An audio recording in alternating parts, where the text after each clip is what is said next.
qarshii malee hojjedhaan jedhee mucayyoon Itoophiyaa immoo beektaa isaatti heerumtee jirti.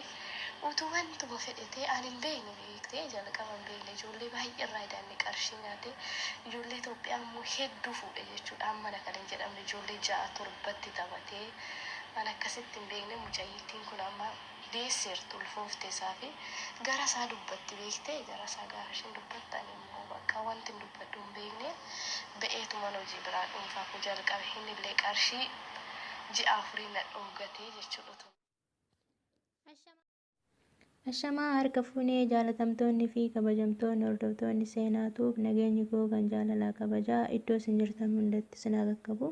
Haddallee viidiyoo biraatiin walitti deebinee jirra. Viidiyoon hadda qabadde isinii deebi'e rakkoo obboleettii teenya irra gahe akkasuma waa baay'eetu irra gahee haga birrii 10 dhabuu irra geessee jirti. Manaas baatee baddee rifeensa mataa haga sirraa haanna yeroo jedhanitti mana baatee baddeeti alatti kan birrii kana hunda dhabde. Birrii ji'oota kana hunda jechuudha. Ishiirraa dhageessanii gara ishiittan isin dabarsa jechuudha. Haga dhumatti dhaggeeffadhaa bilis baay'ee gorsa guddaa irraa argattanii baay'ee barumsa guddaa irraa argattanii obboleettii teenya tanarraa jechuudha. Namni tokko birriidhaaf of gurgura. Birriidhaaf baasee of kenna alagaatti. Namni tokko immoo birri nan argadha boruu iftaan hojjedheetan of jijjiiruu danda'a. Baasee alagaatti of hin kennu kan jedhee of qabatu jira. Obboleettii teenya tanarraa gorsa baay'ee argattanii gara ishiitti osoo isin dabarsin dura chaayinaalii kanaaf haarawaa taatan sabskiraayib gochuudhaan nu faana jiraadha. Wanti gorsa garaagaraa akkasuma rakkinni biyya ormaarra jiru hundaa isin biraan gahaa jechuudha. Wantoota garaagaraa isin biraan gahaa. Gara ishiittan isin dabarsa yoo jaalattan laayik, sheer, koomentii gochuu hin dagatinaa yaada keessan ibsadha. Seenaan gaafiin jalqaba gara Itoophiyaa irraa gara kana dhufe. Mana maatii nama 11 nagee ture. Achumaan hojjechaa ture. Ji'a 3 hojjedhe. Achiin maatiin mucayyoon immoo beektaa jirti. Mucayyoon Itoophiyaa wayii gaafichi hojjettu. Ishiin illee manni kun baay'ee ulfaataa biiroo dhaqnaan na dabaddabanii wasitti na deebisanii kanaaf biirootti si geessanii garuu si dabaddabu minaa naan jettee turte beektee. Gaafsanii bakka asuma hojjechuun wayii achi deemee dabaddabamuu irra maallaaf kudhaan jedheeni. Hasaattolee jabaadhu hojjetu naan jette ishiifillee kanaaf ijjiidha lama jechuudha na dhiiftee deemuu fi haga hojii na barsiiftee jechuudha deemuudhaaf ishiin gara Itoophiyaa tole jennee gaafa ji'a 3ffaa naaf arramanii mucayyoo biirootti bilbilee mana naa jijjiire maatiin kun hin baay'ata jennaani. Amma farramsiifadhu yoo gara Itoophiyaallee garuu barbaadde deebitee isaantu si deebisaa. Kanaaf immoo birrii ji'a 2 dirqama sirraa muramuu qabaa naan jettee. Toleen jedhee ji'a 3 fi guyyaa 25 hojjedhe achiin mana si jijjiira. Bakka naan jette maatiinis nageessan jechuudha. Maatiin an bira hojjedhu nageessaa dheen ishiin illee kun naan jette achiin achi dhaqee. Biiroo jechuudha gaafin achi dhaqu ijoolleen hedduun achi keessa jiru humtuun jiru naan jette jechuudha jalqabaa.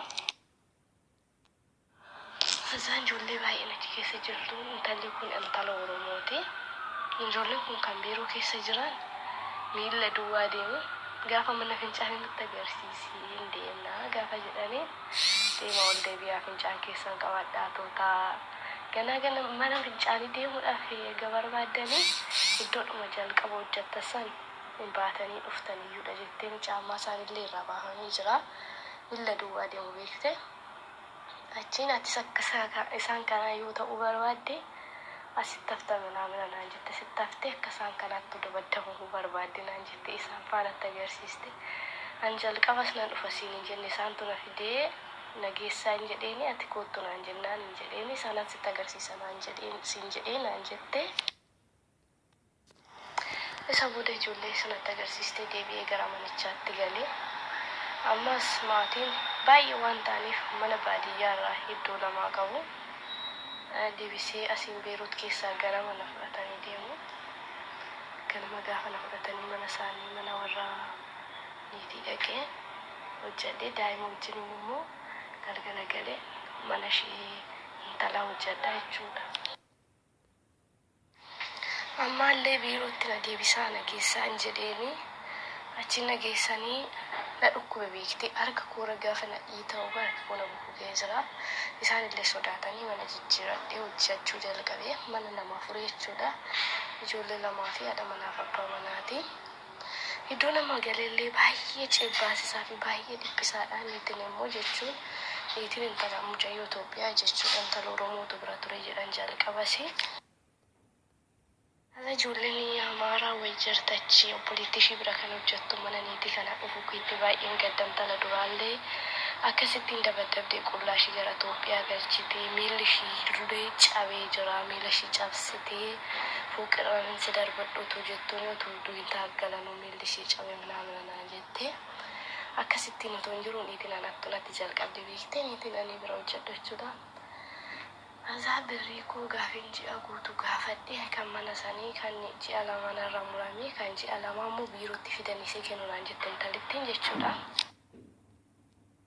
Achiin mana namichaa gaafin galu niitiin ammaanis birrii kan ji'a afurii isa sana wajjin walitti siif erganaan jette kan mana dura hojjedhe wajjiniini.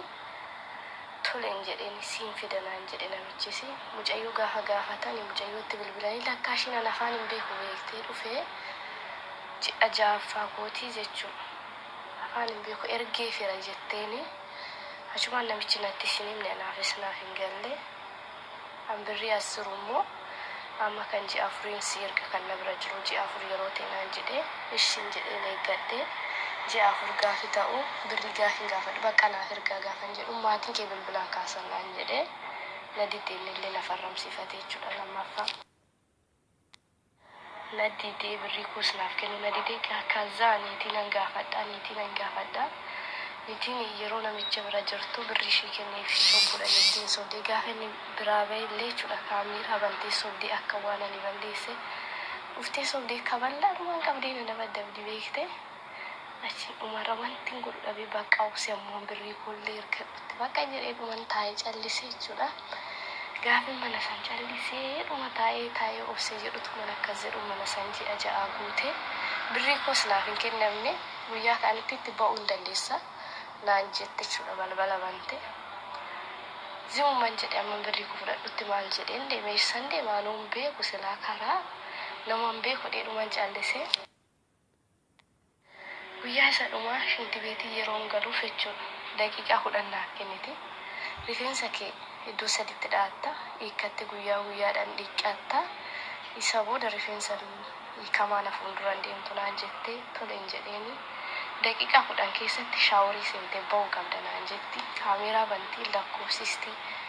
Namichatti himtii namichi gaafa achii dhufe bakka naan loluu qabee tolee jedhee dhuman callisee. Umarra bakka birrii kuus gadeen gaafa dhumaa rifeensa keessa irraa mura jettee maqasii fiddee dhuftee maajilaa irra gootee jechuudha iddootti mi'a dhiqa. Gaafa ishiin achirra maqasii keessuu obsee dhumaan rifeensa koo birriidhaaf jedheen ofirraa muraa kan jedhu tokko na fuuldura dhufe. Amma rifeensa koo ofirraa muru dura na rukutteerti beektee rifeensa keessa irraa muruu qabeettee utuma akkas jettu mucaan ishii daa'ima. Himbo'i gaafa boo'uu jalqabu kutaa ijoolleetti ol galte achiin narraa muruuf kan kaate jechuudha. An birrii jedhee rifeensa koo dhabu jedheen booda baqaara rifeensa koo narraa murraan booda naajjisuun shiyyuun oolu jedhee dhuman ba'ee deeme jechuudha. Nan badee achiin badeen akka carraa utuun karaara deemu mucayyoo tokko argadhee ishiitti goree ishiin na fudhattee galte. Intalli kun Amaaraa Tigireedha. Gaafa ishiin na fudhattee galtuutu mana akka carraa ta'ee jiru mucaa fira kootii kan biyya kootii tokko argadhe. Yeroo mucayyoo nama argadhe kun baay'ee baalagii fi duriidha. Fira koollee haa taatu malee jechuudha. Karaa jal'inaaf ammeenyatti gaafi nama ji'a 3 ji'a 2 isaan bira taa'utti jechuudha. Karaa jal'inaaf ammeenyatti na gorsuu qabanii isa booda isaan biraallee ba'een hojii biraa galuuf deeme. Hojii biraa ijoollee biraa kadhadheen mana nama biraatti nagalchaatii iddoo biraan taa'ee hojjedhee ni galee jechuudha. Achi namichi tokko immoo mana rifeensaa qabaa. Ijoolleen Itoophiyaa isa bira jiru ijoollee 7dha.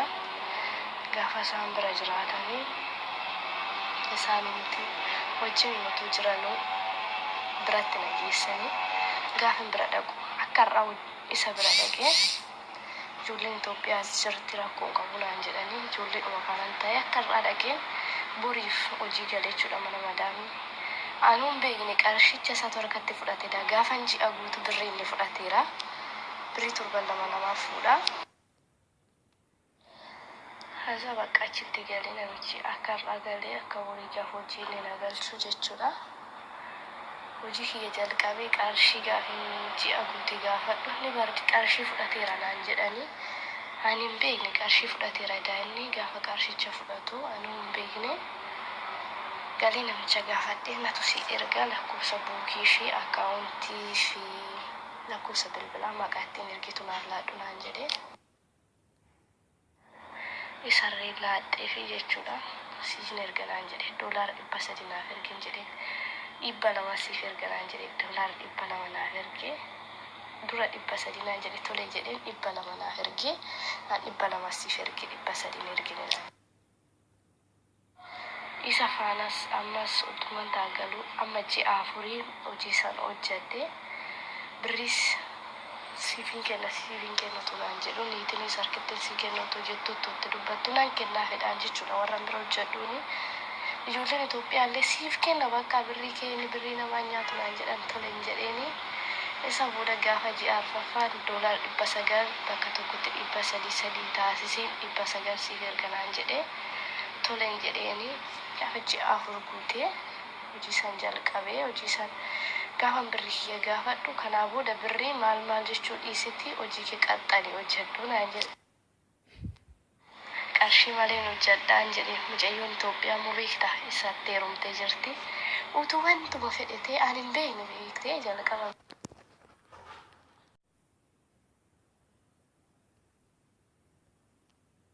Qarshii malee hojjedhaan jedhee mucayyoon Itoophiyaa immoo beektaa isatti heerumtee jirti.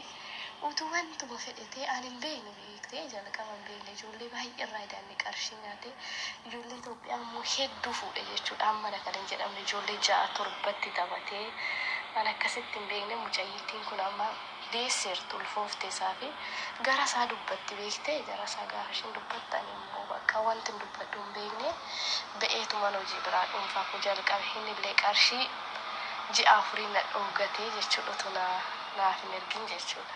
Kanaaf ijoolleen alarra jiran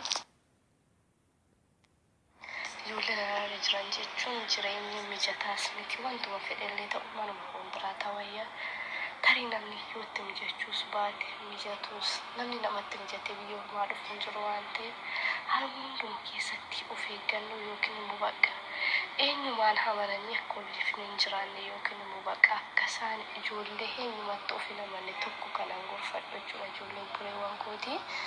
Kanaaf wanta baay'eetu jira alarras yoo ta'e mana kontiraatas akkasuma jechuudha.